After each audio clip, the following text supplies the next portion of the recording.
To precipitate or not, this is a well plate lab. You're going to be working on double replacement reactions and working on writing them as well as predicting what your solid substances are. You will need your solubility chart from your testing materials.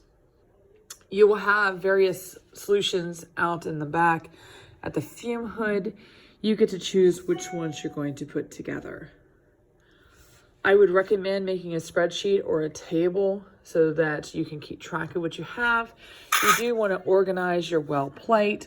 You can write on the well plates with a permanent marker, or some kids also place a sheet of paper underneath and label their sides.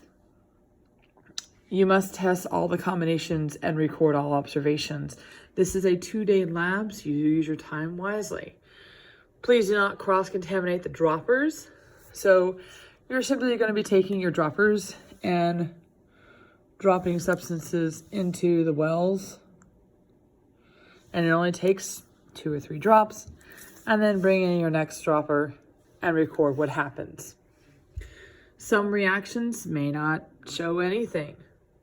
Some reactions will show you something.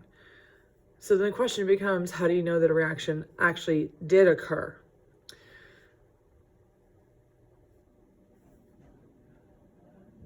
Make sure that each person writes a minimum of 5 reactions and balances them.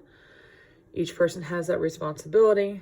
And make sure you do think about what evidence you have in front of you that helped you determine that a reaction actually happened. What do you need in order for a reaction to occur?